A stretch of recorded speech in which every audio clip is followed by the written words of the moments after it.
أعوذ بالله من الشيطان الرجيم بسم الله الرحمن الرحيم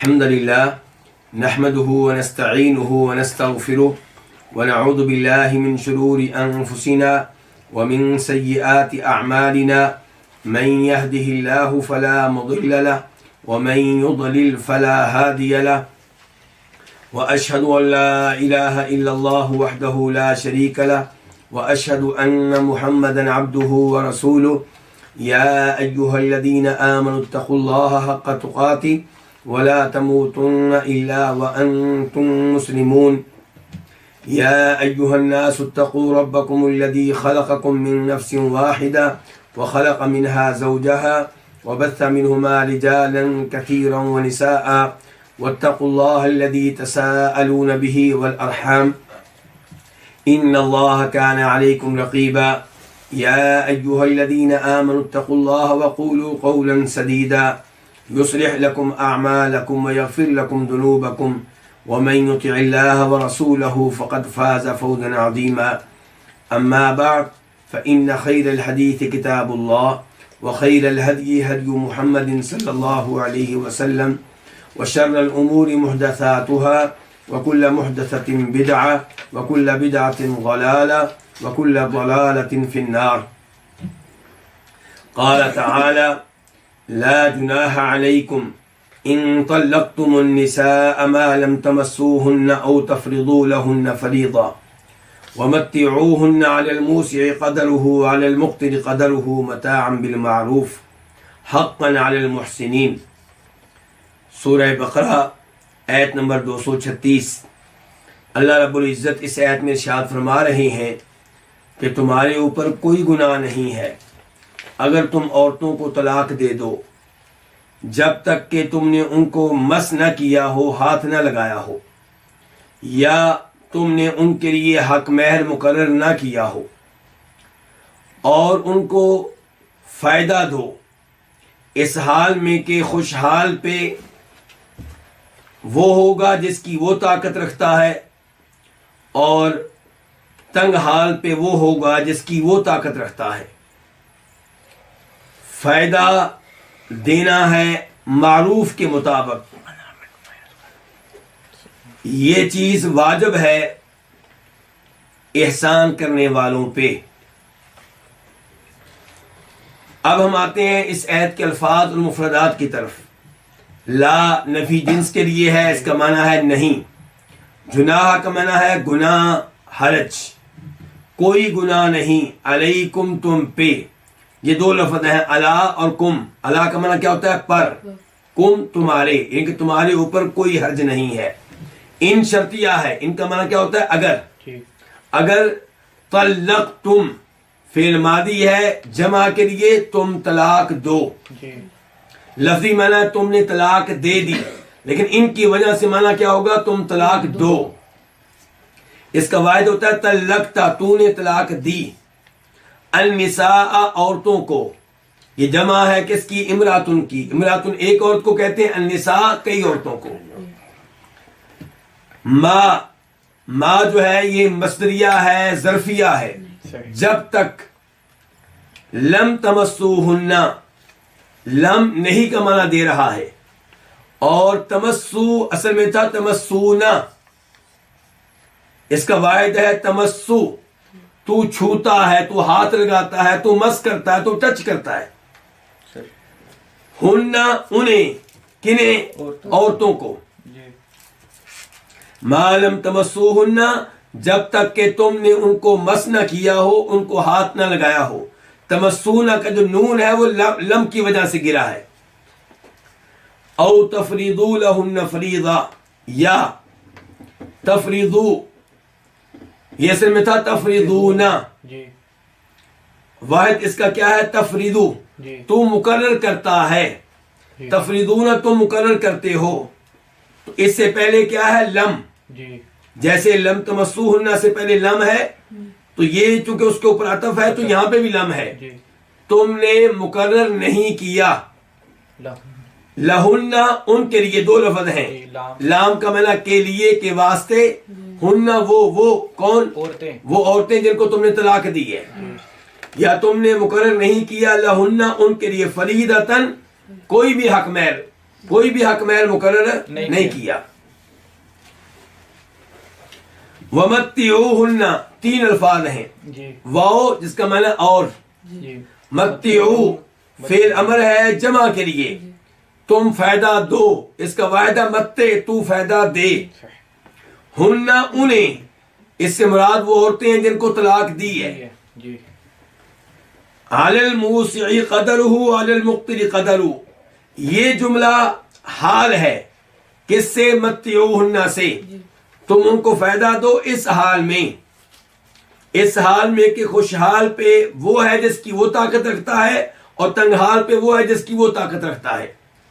علی یہ وجوب کا معنی دے رہا ہے، جیسے اللہ تعالی نے کہا ہے وَلِلَّهِ عَلَى النَّاسِ حِجُّ الْبَيْتِ، اللہ تعالیٰ کے لیے علی الناس لوگوں پہ فرض ہے، لوگوں پہ واجب ہے، ایسے ہی یہاں پہ علی وجوب کا معنی دے رہا ہے، یعنی کہ علی الموسع قدرہ، خوشحال پہ وہ واجب ہے، قدرہ جس کی وہ طاقت رکھتا ہے۔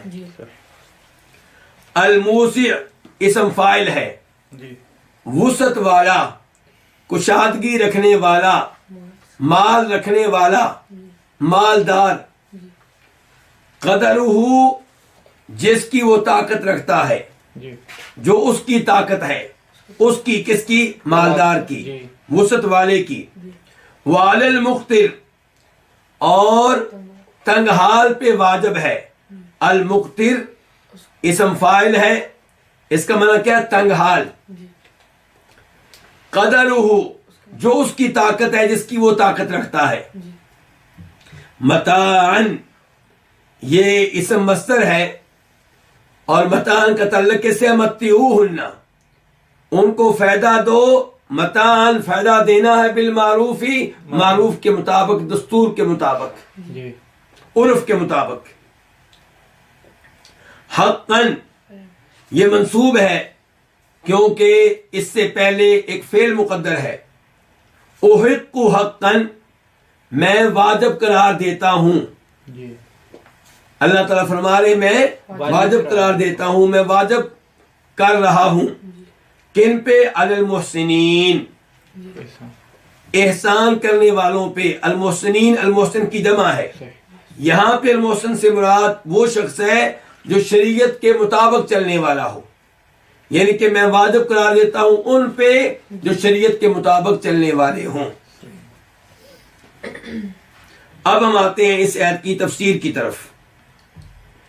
اس آیت میں تذکرہ ہو رہا ہے اس بات کا کہ وہ عورت جس سے آپ نکاح کر چکے ہیں لیکن آپ نے نکاح کے موقع پہ اس کا حق مہر مقرر نہیں کیا، حق مہر کے معاملے میں خاموشی اختیار کی گئی، اور ابھی تک آپ نے اپنی اس وائف سے میاں بیوی والا تعلق قائم نہیں کیا، جماع نہیں کیا۔ یہاں مس سے مراد جماع ہے، تو جماع نہیں کیا اور حق مہر بھی مقرر نہیں کیا اور طلاق دے دی ہے، تو اللہ تعالیٰ فرماتے ہیں کہ اس میں کوئی حرج نہیں ہے۔ کس میں کوئی حرج نہیں ہے؟ اس میں کوئی حرج نہیں ہے، اس سے مراد یہ ہے کہ آپ پہ کوئی حق مہر نہیں ہے، آپ نے نکاح کیا، نکاح کے موقع پہ حق مہر مقرر نہیں کیا گیا اور آپ نے اس سے جماع بھی نہیں کیا اور طلاق دے دی، تو آپ پہ اب کوئی حق مہر واجب نہیں ہے کیونکہ حق مہر مقرر ہی نہیں ہوا۔ تو پھر کرنا کیا؟ فرمایا وہ متعوہن، ان کو فائدہ دینا ہے، ان کے کچھ نہ کچھ ان کو دو، کچھ نہ کچھ ان کو دو۔ تحدید نہیں ہے، تحدید اس کی نہیں ہے، تحدید یہ ہے کہ دستور کے مطابق، عرف کے مطابق۔ تو لا جناح علیکم ان طلقتم النساء، ایک تو اس ایسے یہ پتا چلا کہ عورتوں کو نکاح کے بعد جماع کر لینے سے پہلے طلاق دی جا سکتی ہے۔ دوسرے نمبر پہ یہ پتا چلا کہ اگر نکاح کے موقع پہ حق مہر مقرر نہیں کیا گیا تو نکاح درست ہے. اور یہاں پہ یہ بتانا چاہوں گا کہ نکاح کی 3 اقسام ہیں. حق مہر کے لحاظ سے نکاح کی 3 اقسام ہیں. پہلے نمبر پہ یہ کہ نکاح ہوا اور اس میں حق مہر مقرر کیا گیا. حق مہر طے ہو گیا کہ اتنا دے دیا ہے یا دے دیں گے، تو یہ نکاح درست ہے، اس میں کوئی مسئلہ نہیں ہے. دوسرے نمبر پہ نکاح ہوا اور نکاح کے بارے میں خاموشی اختیار کی گئی. معذرت کے ساتھ نکاح ہوا لیکن حق مہر کے بارے میں خاموشی اختیار کی گئی. یہ کہ حق مہر طے نہیں کیا گیا، نہ اس موضوع پہ گفتگو کی لڑکے نے اور نہ لڑکی کے ولی نے. تو یہ بھی نکاح درست ہے لیکن حق مہر ادا کرنا واجب ہے. اگرچہ طے نہیں ہوا تو پھر کتنا ادا کریں گے؟ مہر مثل کا مطلب یہ ہوتا ہے کہ یہ لڑکی جس کا نکاح ہوا ہے اس جیسی لڑکیوں کے حق مہر کتنے مقرر کیے گئے، کتنے طے کیے گئے. مثال کے طور پہ یہ لڑکی خوبصورت ہے، تعلیم یافتہ ہے، قد بھی ہے اس کا، تو ایسی لڑکی اس کا حق مہر کتنا طے کیا گیا ہے پہلے سے کوئی لڑکی ذہن میں آ جائے گی. پھر اسی خاندان کی لڑکیوں کا جو اس جیسی حیثیت رکھتی تھی تعلیم کے لحاظ سے، شکل و صورت کے لحاظ سے، قد و قامت کے لحاظ سے، ان کا حق مہر کتنا دیا گیا، اتنا حق مہر اس لڑکی کو دے دیا جائے. اور تیسرے نمبر پہ وہ نکاح ہوگا جس میں یہ طے ہوا کہ حق مہر ادا نہیں کیا جائے گا. لڑکا کہتا ہے کہ میں حق مہر ادا نہیں کروں گا، میری شرط ہے. تو اس نکاح کا کیا حکم ہے؟ تو صحیح بات یہ ہے، درست بات یہ ہے کہ یہ نکاح غلط ہے، یہ نکاح درست نہیں ہے، یہ نکاح شرعی لحاظ سے قابل قبول نہیں ہے. کیوں؟ جب یہ شرط لگا دی گئی کہ حق مہر نہیں دیا جائے گا، اس کا مطلب یہ ہے کہ یہ صورتحال اس صورتحال کے مطابق ہو گئی جو نبی علیہ الصلوۃ والسلام کے ساتھ خاص ہے. اللہ تعالیٰ فرماتے ہیں سورہ احزاب میں، وَامْرَأَةً مُؤْمِنَةً إِنْ وَهَبَتْ نَفْسَهَا لِلنَّبِيِّ إِنْ أَرَادَ النَّبِيُّ أَنْ يَسْتَنْكِحَهَا خَالِصَةً لَكَ مِنْ دُونِ الْمُؤْمِنِينَ، کہ ہم نے اپنے نبی کے لیے وہ عورت بھی حلال کر دی ہے جو مومن ہو اور نبی علیہ الصلوۃ والسلام سے یہ کہے کہ میں اپنے آپ کو آپ کے لیے ہبہ کر رہی ہوں، یعنی کہ میں آپ سے نکاح کرنا چاہتی ہوں، آپ مجھ سے نکاح کرنا چاہیں تو کر لیں، اور میں کوئی پیسہ نہیں لوں گی، کوئی حق مہر نہیں لوں گی. اللہ تعالیٰ کہتے ہیں کہ یہ عورت بھی ہمارے نبی کے لیے حلال ہے لیکن خالصۃ لک من دون المؤمنین، اے نبی ہمارے صلی اللہ علیہ وسلم یہ صرف آپ کے لیے حلال ہے، کسی مومن کے لیے حلال نہیں ہے. تو اگر کسی نکاح میں دلہا نے یہ شرط لگائی ہے کہ میں نکاح میں لڑکی لوں گا لیکن حق مہر نہیں دوں گا، اس کا مطلب یہ ہے کہ وہ لڑکی کو بطور ہبہ لے رہا ہے. تو یہ اللہ تعالی نے صاف صاف کہہ دیا یہ صرف نبی علیہ السلام کے لیے جائز ہے، کسی اور کے لیے جائز نہیں ہے. تو اللہ تعالیٰ فرماتے ہیں یہاں پہ لا جناح علیکم، تمہارے اوپر کوئی حرج نہیں ہے، لیکن تمہارے اوپر کچھ نہیں ہے، ان طلقتم النساء، اگر تم عورتوں کو طلاق دے دو، ما لم تمسوہن، جبکہ تم نے ان کو مس نہ کیا ہو، ہاتھ نہ لگایا ہو. یہاں پہ مراد کیا؟ جماع نہ کیا ہو. یہاں پہ ایک سوال اٹھے گا کہ ایسی لڑکی جس لڑکی سے نکاح کرنے والے نے اس کے ساتھ خلوت اختیار کی ہے، تنہائی اختیار کی ہے، ان کو ایک کمرے میں الگ سے بیٹھنے کا موقع دیا گیا اور انہوں نے کنڈی بھی لگا لی تھی، تنہائی ان کو میسر آئی، اس کے باوجود لڑکے نے اس کے ساتھ جماع نہیں کیا، میاں بیوی والا تعلق قائم نہیں کیا، اور پھر طلاق دے دی، حق مہر بھی مقرر نہیں ہوا تھا، اس کا حکم کیا ہوگا؟ تو جواب یہ ہے کہ جب درست طریقے سے تنہائی میسر آ گئی، خلوت میسر آ گئی، تو یہ جماع کے حکم میں ہے. یعنی کہ یہ اگر اس کو طلاق دے گا تو اس کا معاملہ اس شخص کی طرح نہیں ہوگا جس نے جماع کرنے سے پہلے اور حق مہر مقرر ہونے سے پہلے ہی طلاق دے دی تھی، بلکہ اس کا معاملہ مختلف ہوگا. اس کا معاملہ کیا ہوگا وہ آئندہ آیت میں آ رہا ہے. تو یہ حکم اس کے لیے ہے جس نے نہ لڑکی سے جماع کیا نہ اس کے ساتھ خلوت اختیار کی. جماع کرنے سے پہلے، تنہائی اور خلوت اختیار کرنے سے پہلے ہی اس کو کیا دے دی ہے؟ طلاق دے دی ہے. تو اس کے اوپر مالی لحاظ سے کوئی جرمانہ نہیں ہے. اس کے ذمہ پھر کیا ہے وہ اللہ نے بیان کیا ہے، وَمَتِّعُوهُنَّ، ان کو فائدہ دے دو، کچھ متاع دے دو، کچھ ساز و سامان دے دو. کیا دے؟ فرمایا متعوہن، آگے چل کے کہا متاع بالمعروف، عرف کے مطابق، دستور کے مطابق، کہ آپ جس ملک میں رہتے ہیں، آپ جس علاقے میں رہتے ہیں، آپ کا جس برادری سے تعلق ہے، اس برادری میں ایسے موقع پہ کتنے سامان کو مناسب خیال رکھا جاتا ہے، کون سے سامان کو مناسب خیال کیا جاتا ہے. مثال کے طور پہ کپڑوں کا ایک سوٹ دے دیں، آنے جانے کا کرایہ دے دیں، لیکن اللہ نے کہا یہاں پہ ایک چیز کا خیال رکھنا ہے، وہ کیا؟ وَمَتِّعُوهُنَّ، اور ان کو متاع دو، دنیاوی ساز و سامان دو. عَلَى الْمُوسِعِ قَدَرُهُ وَعَلَى الْمُقْتِرِ قَدَرُهُ، اس حال میں کہ وسعت والے پہ اس کی طاقت کے مطابق واجب ہوگا اور تنگ حال پہ اس کی طاقت کے مطابق واجب ہوگا.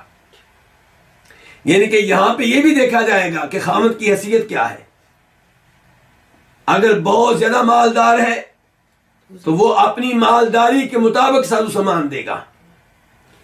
اگر ایسا آدمی ہے جو مالی لحاظ سے متوسط قسم کا ہے تو وہ اسی لحاظ سے ساز و سامان دے گا، اور اگر کوئی تنگ حال ہے تو وہ اسی لحاظ سے دے گا.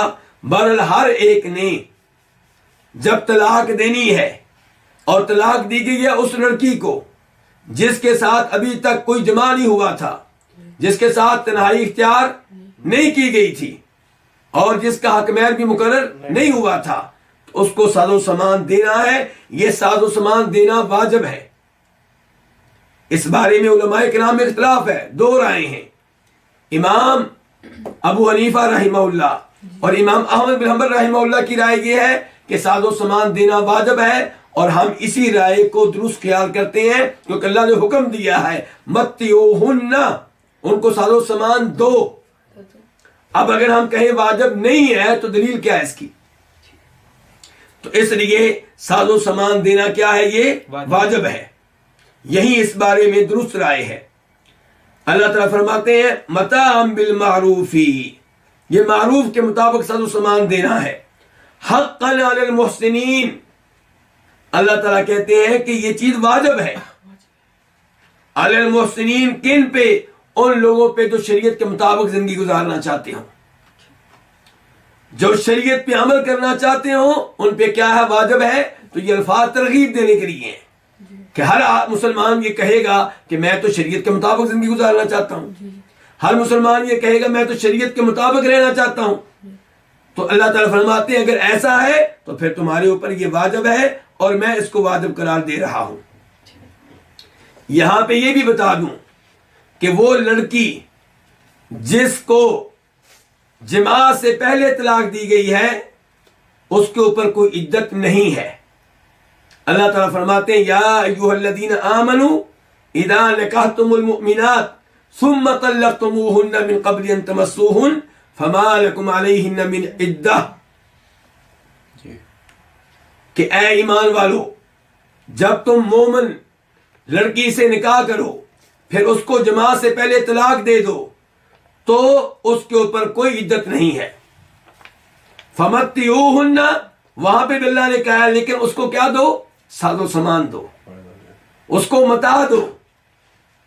وَسَرِّحُونَ سَرَاحًا جَمِيلًا، اور اس کو اچھے طریقے سے رخصت کرو۔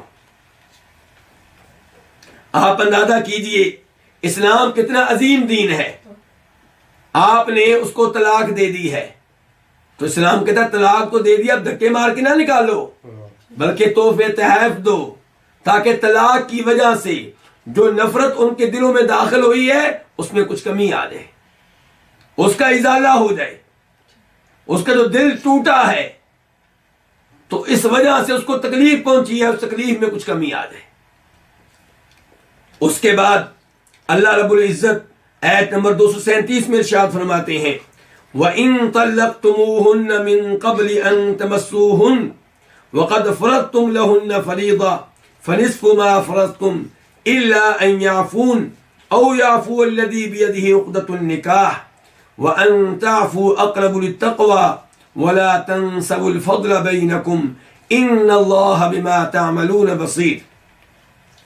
اور اگر تم انہیں طلاق دے دو، انہیں مس کرنے سے پہلے، انہیں ہاتھ لگانے سے پہلے، جبکہ تم نے ان کے لیے کوئی حق مہر مقرر کر رکھا ہو، تو جو تم نے مقرر کر رکھا ہے اس کا آدھا دینا واجب ہوگا، لیکن یہ کہ وہ معاف کر دیں، مگر یہ کہ وہ عورتیں معاف کر دیں یا وہ شخص معاف کر دے جس کے ہاتھ میں نکاح کی گرہ ہے، اور یہ کہ تم معاف کر دو یہ تقوی کے زیادہ قریب ہے، اور آپس میں احسان کرنے کو نہ بھولو، بے شک اللہ تعالیٰ ان اعمال سے جو تم کر رہے ہو، ان اعمال کو دیکھ رہا ہے جو اعمال تم کر رہے ہو۔ اب ہم آتے ہیں اس آیت کے الفاظ اور مفردات کی طرف۔ واو کا معنی ہے اور، ان کا معنی کیا؟ اگر، شرطیہ ہے۔ طلقتموہن، یہ دو لفظ ہیں، طلقتم اور ہن۔ طلقتم فعل ماضی ہے جمع کے لیے، تم نے طلاق دی، اس کے بارے میں گفتگو پچھلی آیت میں ہو چکی ہے۔ تم نے طلاق دی ہن، ان کو، ان عورتوں کو، لیکن ان کی وجہ سے اب ہم یہ نہیں کہیں گے تم نے طلاق دی اگر تم ان کو طلاق دو، حالانکہ طلق تم کا منع کیا تھا؟ تم نے طلاق دی، لیکن ان کی وجہ سے منع ہوگا اگر تم طلاق دو، یعنی کہ آئندہ زمانے میں اگر تم ان کو طلاق دو، من قبل ان تمسوہن، من قبل، قبل کا منع کیا ہوتا ہے؟ پہلے، پہلے اس کے کہ ان تمسوہن، تم ان کو مس کرو، ان کو ہاتھ لگاؤ، اور یہاں پہ مس سے مراد کیا ہے؟ جمع، جیسا کہ پہلے گفتگو ہو چکی ہے۔ وقد، واو حالیہ ہے، ان کے حالانکہ، جبکہ، قد تحقیق کے لیے، یقیناً، بے شک، جبکہ، قد فرضتم، تم حق مہر مقرر کر چکے ہو، فرضتم فعل ماضی ہے جمع کے لیے، تم نے مقرر کیا، اس کا واحد کیا ہے؟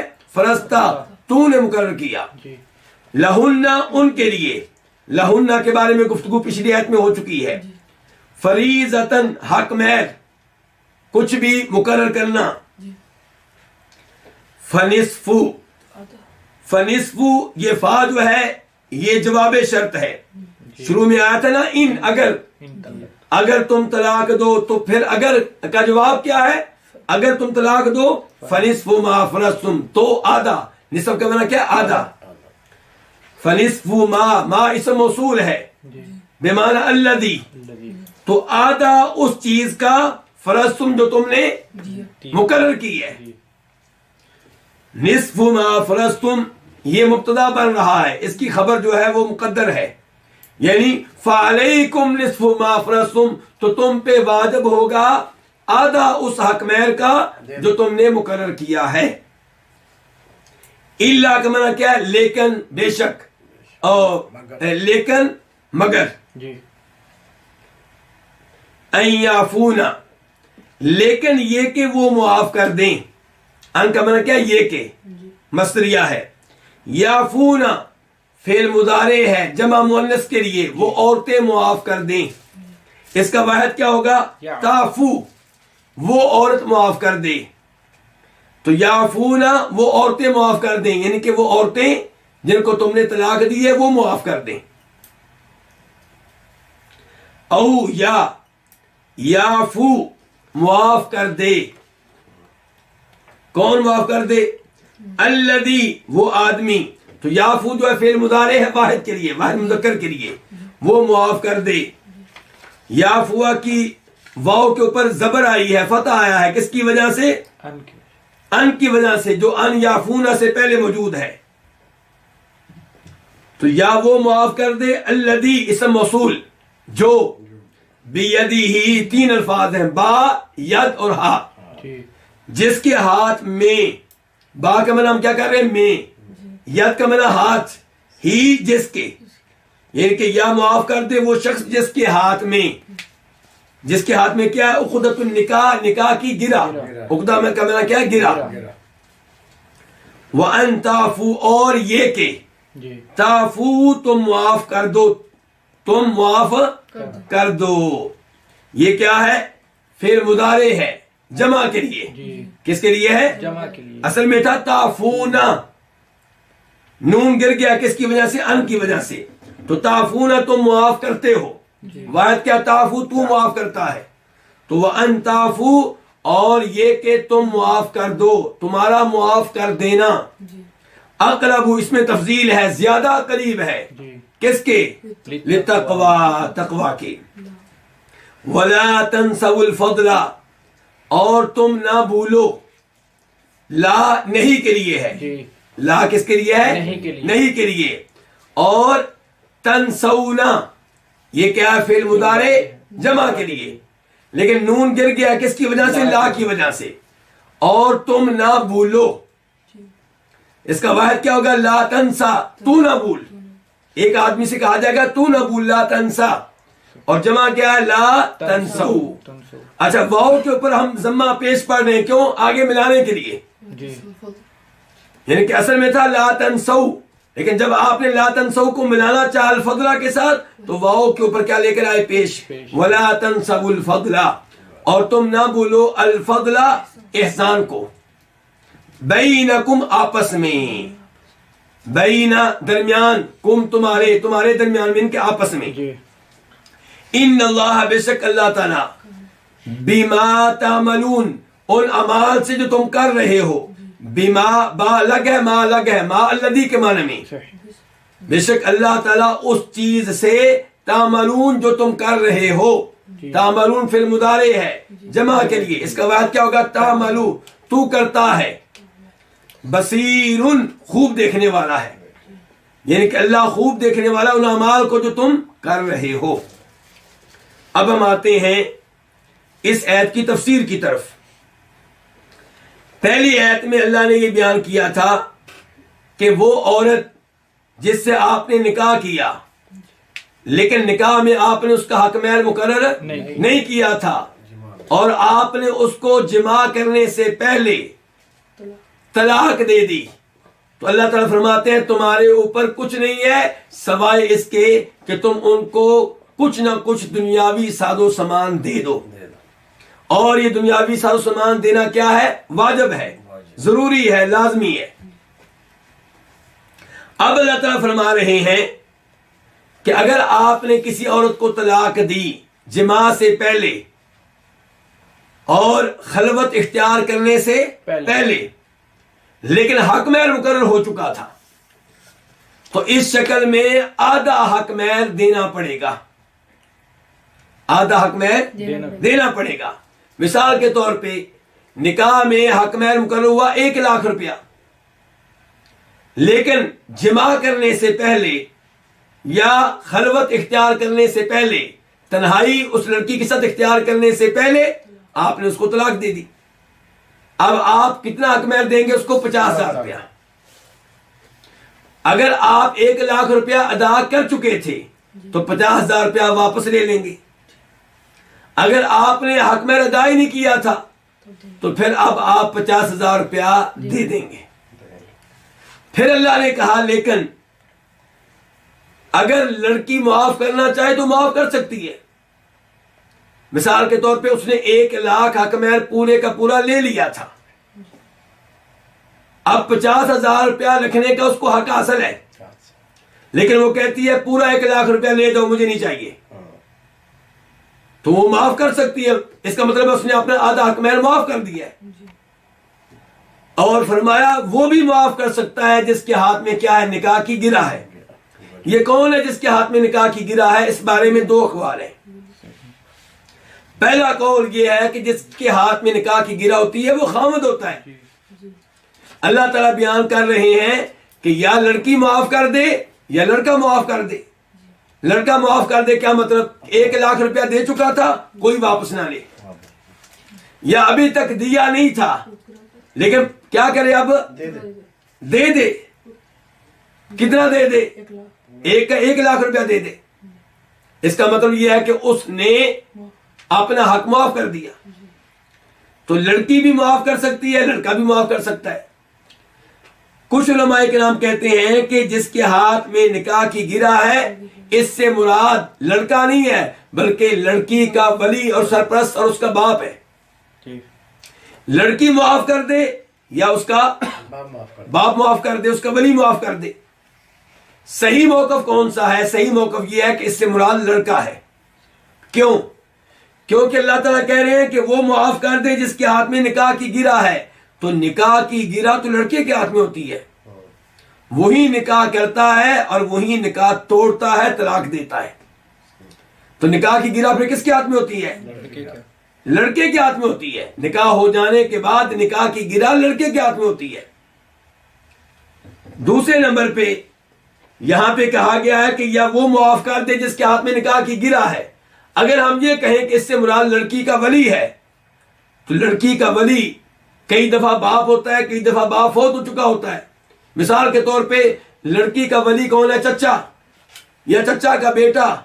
تو کیا ان کو حق حاصل ہے کہ لڑکی کا حق مہر معاف کر دیں؟ ان کو کوئی حق حاصل نہیں ہے۔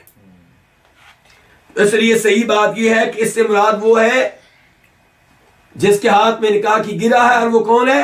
خامد، لڑکا۔ تو آئیے اب اس کو اچھی طرح سمجھنے کی کوشش کرتے ہیں۔ اللہ تعالیٰ فرماتے ہیں اور اگر تم ان کو طلاق دے دو، کن کو؟ ان عورتوں کو جن سے آپ نکاح کر چکے ہیں، من قبل ان تمسوہن، ان کو مس کرنے سے پہلے، ہاتھ لگانے سے پہلے، وقد فرضتم لہن فریضہ، جبکہ تم نے ان کے لیے حق مہر مقرر کیا ہے، تو فنصف ما فرضتم، تو کتنا ادا کرنا ہوگا؟ آدھا اس حق مہر کا جو آپ لوگوں نے طے کیا ہے، مقرر کیا ہے۔ الا یہ کہ ان یعفونا، وہ لڑکیاں معاف کر دیں جن کو طلاق ہوئی ہے، او یعفو الذی بیدہ عقدۃ النکاح، یا وہ معاف کر دے جس کے ہاتھ میں نکاح کی گرہ ہے۔ یہاں سے یہ پتا چلا کہ لڑکی اپنے مال میں تصرف کر سکتی ہے۔ کسی لڑکی کے پاس مال ہے، اس مال کے ساتھ جو کرنا چاہے کر سکتی ہے جب تک کہ شریعت کے خلاف نہ ہو۔ اسی لیے اللہ تعالیٰ کہہ رہے ہیں کہ وہ لڑکی معاف کرنا چاہے تو معاف کر سکتی ہے۔ اس کا مطلب ہے کہ لڑکی کو اپنے مال میں تصرف کرنے کا حق حاصل ہے۔ اور اس کے بعد کہا اللہ تعالیٰ نے وَأَن تَعْفُوا أَقْرَبُ لِلتَّقْوَىٰ، اور یہ کہ تم معاف کر دو یہ تقویٰ کے زیادہ قریب ہے۔ اس کا مطلب یہ ہے کہ معاف کر دینا یہ تقویٰ کے زیادہ قریب ہے۔ یہاں پہ تو بات ہو رہی ہے حق مہر کے مال کی، لیکن اصول عام ہے، کوئی بھی معاملہ ہو معاف کر دینے والا تقوی کے زیادہ قریب ہے اس کے مقابلے میں جو معاف نہیں کرتا۔ اور شریعت نے معاف کرنے کی بہت زیادہ ترغیب دی ہے۔ مثال کے طور پہ اللہ تعالیٰ کہتے ہیں فمن عفا واصلح فاجرہ علی اللہ، جو معاف کر دے اور صلح کر لے اس کا اجر کس کے ذمے ہے؟ اللہ کے ذمے ہے۔ کبھی فرماتے ہیں نبی علیہ الصلوۃ والسلام کہ جب بندہ کسی کو معاف کر دے تو اس کی عزت میں کیا ہوتا ہے؟ اضافہ ہوتا ہے۔ وَمَا زَادَ اللَّهُ عَبْدًا بِعَفْوٍ إِلَّا عِزًّا، کہ معاف کرنے والا یہ نہ سمجھے کہ اس کی عزت میں کمی ہوگی، اس کی شان میں کمی ہوگی، اس کے مرتبے میں کمی ہوگی۔ اللہ تعالیٰ اس کی شان بڑھائیں گے، اس کو مقام دیں گے۔ تو خلاصہ کلام یہ ہے کہ معاف کر دینا بہت اچھی بات ہے، تقویٰ کے زیادہ قریب ہے۔ جو صحیح معنوں میں متقی ہوگا وہ معاف کر دینے والا ہوگا۔ آگے فرمایا وَلَا تَنْسَوُا الْفَضْلَ بَيْنَكُمْ، اور آپس میں احسان کو نہ بھولو۔ طلاق اگرچہ ہو گئی ہے، تم میں سے کوئی دوسرے پہ احسان کرے تو اچھی بات ہے، یا لڑکی احسان کر دے کہ اپنے حصے کا حق مہر معاف کر دے، یا لڑکا احسان کرے وہ اپنے حصے کا حق مہر معاف کر دے. تو یہ احسان کر دینا اس کو نہ بھولو، اگرچہ طلاق ہو گئی ہے. کتنا عظیم دین ہے ہمارا جو ایسی راہیں بتا رہا ہے جن راہوں کے ذریعے نفرتیں کم ہو جائیں، جن راہوں کے ذریعے تعلقات قائم رہیں. طلاق ہونے کا مطلب یہ نہیں ہے کہ دونوں میں سے ایک کافر ہو گیا ہے. دونوں اب بھی مسلمان ہیں اور مسلمان کے مسلمان پہ حقوق رہتے ہیں. ایک دوسرے کو سلام کہنا، اگر ایک دعوت دے تو دوسرے کا دعوت کو قبول کر لینا، یہ اس قسم کے جو حقوق اسلام نے بیان کیے ہیں وہ برقرار رہیں گے، طلاق کی وجہ سے ختم نہیں ہوں گے. ان اللہ بما تعملون بصیر، یقیناً اللہ تعالیٰ ان اعمال سے جو تم کر رہے ہو بصیر، انہیں دیکھ رہا ہے. یہ الفاظ جو ہیں یہ ترغیب بھی ہے ترہیب بھی ہیں، بشارت بھی ہے وارننگ بھی ہے. یعنی کہ اگر آپ اچھے اعمال کر رہے ہیں، آپ معاف کرتے ہیں، آپ نے اپنے حصے کا حق مہر معاف کر دیا ہے، تو اللہ دیکھ رہا ہے تمہارا یہ عمل ضائع نہیں جائے گا. دوسری طرف یہ وارننگ بھی ہے کہ اگر آپ غلط حرکت کرتے ہیں، کسی پہ ظلم و زیادتی کرتے ہیں، لڑکی کا جو حق مہر بنتا ہے وہ بھی نہیں دیتے، یا لڑکی والے حق مہر میں سے وہ حصہ واپس نہیں کرتے جو لڑکے کا بنتا ہے، تو یہ وارننگ کے الفاظ ہیں کہ اللہ دیکھ رہا ہے. وہ 50,000 روپیہ، وہ آدھا حق مہر جو کسی ایک نے دوسرے کا دبا لیا ہے، روز قیامت مسئلہ بن جائے گا اور اللہ تعالیٰ روز قیامت انصاف لے کر دیں گے. ان اللہ بما تعملون بصیر، تو یہ الفاظ مجھے بھی اور آپ کو ترغیب دے رہے ہیں کہ ہم اچھے اچھے اعمال کریں، تلاوت کریں، اذکار کریں، لوگ سے اچھا سلوک کریں، کیونکہ اللہ دیکھ رہا ہے ہمارے یہ نیک اعمال ضائع نہیں جائیں گے. یتیم کے ساتھ آپ اچھا سلوک کرتے ہیں، یتیم شکریہ ادا کرے نہ کرے اللہ دیکھ رہا ہے، اللہ اس کے اوپر آپ کو اچھا اجر دے گا.